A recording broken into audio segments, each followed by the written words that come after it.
E a mai nei ki uta ko ngā tai karere o te Ao Māori, nau mai rā.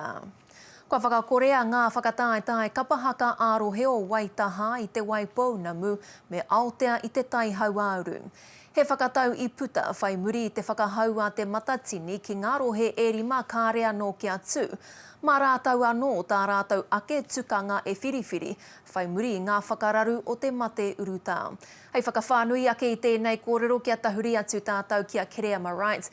Kereama, kua whakakorehia ngā whakataetai nō reira ka aha i nei. Wikitoria, he ahuatanga houra wātu, rerekera wātu tēnei mo te matatini. Ka ore anō kia kitea mai anō i te oro kohanga o tēnei whakataetai i ngā tau whitu te kau. I hui whawhati tata te rohe o Aotea i nā poa nā ahakoa e noho tūmata iti ana ngā kōrero o tērā hui i te mutunga iho i pōti rātau. Kia uru ko ngā kapa e whā ki te matatini, hei kanahui mō rātau ki tāmaki a te rātau. Ko e rā kapa e whā ko te reanga mōrehu o rātana, ko ngā purapura o te tai hauauru, ko Aotea tanga nui rātau ko matapehi, ko ngā teina o te kapa ngā tauhou, ko ngā waihotanga no taranaki ki te tonga kaore i Waimari i te rā pōti. Nā he tūkanga rereke tā Waitaha i te Waipounamu, ko tā rātau i whakatau, ko ngā kapa e toru i whakakanohi i a Waitaha ki te matatini ki te ao i pōneke i te rātau, ka whakakanohi anō i a rātau ki tāmaki hei te tau e tū mai nei. No reira, ko auri ko te ahi kāroa, ko te poutu māro rātau, ko ngā manu a tāne engari, e ai kia junior tana māngai o Waitaha ki te poari o te matatini, ka ore te katoa i whakai. Whai mātau i tēnei rautaki, i tuku a tērā kōrero ki te poari, ana tōna toru haora pēr te roa o te matapakinga katahi ka whakai te katoa ki tēnei whakatau. I reira ētahi e whakahē ana i te timatanga o te hui. Nā, i rongo mātau i a mātau anō, i puta e rātu kōrero, engari i te mutunga iho i te kite te katoa i te hua o tēnei whakatau. No reira, he tohu tēnei e whakai ana te rohe o Waitaha kia tū te matatini a te rātau? Kei te rere tonu e rā kōrero i roto i o mātau hui. Ara etahi e ki ana me tāriwa, ne? Kia whai kaha anō ai tātou. Te motu, ara etahi atu e rite ana. Koe anō kare anō mātou kia pōti i tērā kaupapa. E hoa e toru ngā rohe e toi ana nō reira ka aha rātau? Ai, ko ngā rohe e toru e toi mai ana ko te rohe o te tamararoa rā kei te tai rāwhiti, ko te tai tokerau me tainui waka. I tēnei wā kei te wānanga tonu ngā rohe e toru nei i te ara whakamua. Tōna tikanga i tū te whakataetai o tainui hei te paunga o aku hata koira te rā kati e ai ki te paiaru o te matatini mo ngā whakataetai AROHA.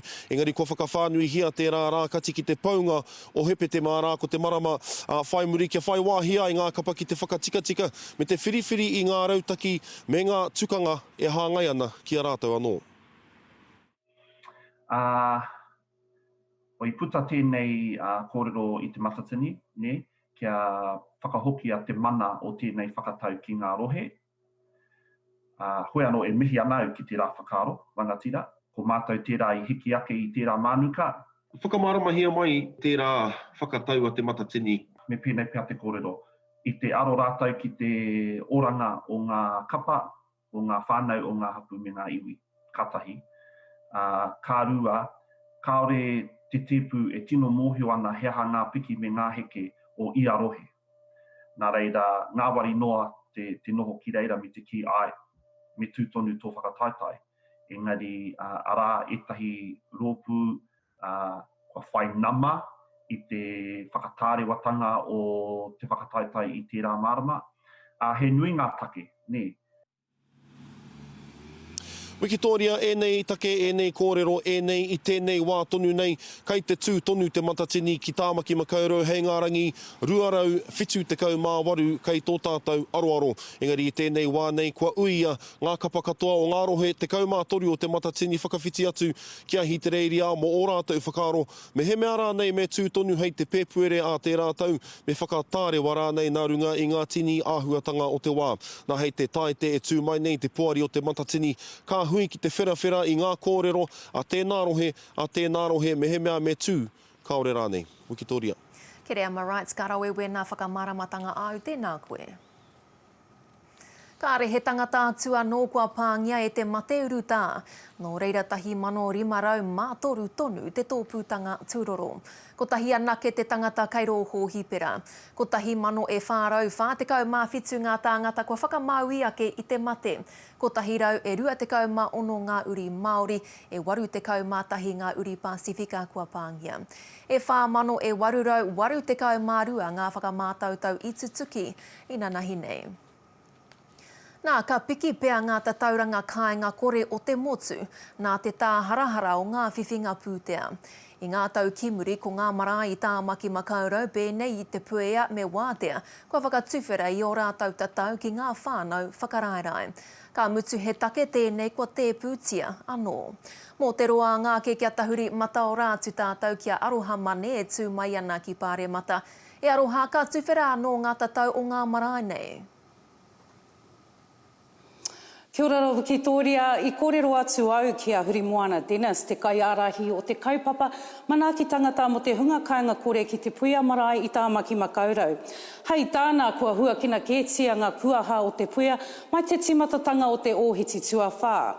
He whārau 80 ngā tāngata ka noho ki tā rātou whare. Nā reira, he tata ki te wā o te hotoke, kare, kore ka piki e nei nama. I pātai atu au ki a huri moana Dennis, mo te rautaki ki ana mata. I mua o te C19, hei te taumaha ake. I naia nei, taumaha ake ke mō rātou. Pohara tonu ana.